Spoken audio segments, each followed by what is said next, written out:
حضور اکرم علیہ الصلوۃ والسلام نے جب یہ کام شروع فرمایا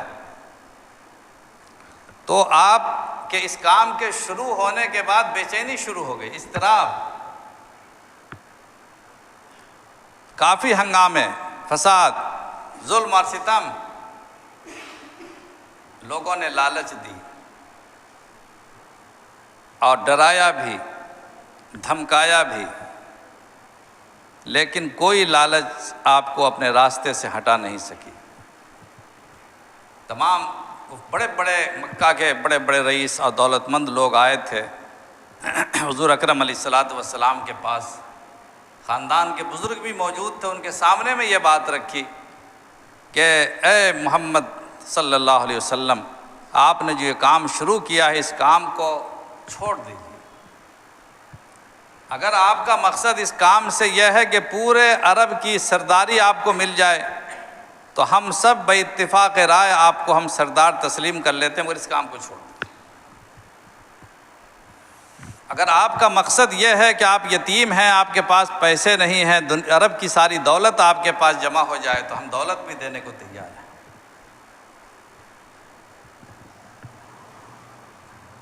اگر آپ کا مقصد عرب کی سب سے بڑی حسین اور جمیل عورت سے شادی کرنے کی ہے تو میں حسین و جمیل عورت سے شادی بھی کرنے کے لیے ہم لوگ آپ کے تیار ہیں، ہم ڈھونڈ کے شادی کر دیں گے، مگر یہ کام چھوڑ دیں۔ اللہ کے نبی صلی اللہ علیہ وسلم کے پاس موقع تھا کہ مشکل راستہ چھوڑ کر مزے والا راستہ اختیار کریں معاذ اللہ، لیکن آپ نے فرمایا کہ میرا فیصلہ سن لیجئے، ابو طالب چچا جان آپ بھی سن لیجئے کہ اگر یہ سارے کے سارے لوگ یہ تو معمولی دولت اور ریاست اور آسمان اور یہ عورت کی بات کرتے ہیں، اگر آسمان سے چاند اور ستارے بھی میرے ہاتھ میں لا کر دے دیں گے تب بھی میں اپنا کام چھوڑنے والا نہیں ہوں، ہر حال میں یہ کام جاری رکھوں گا۔ موقع تھا، اس موقع کو ہونے کے باوجود بھی اپنے آپ پر کنٹرول کرنا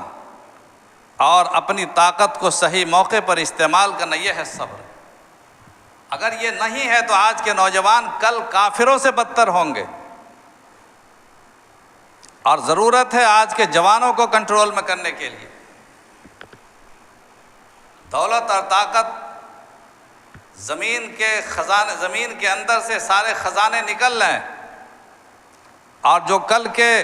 کل جن چیزوں کا تصور نہیں کیا جا سکتا تھا آج وہ چیزیں میسر آ گئی ہیں لوگوں کے پاس، لیکن اس کا بیجا استعمال بھی ہو رہا ہے۔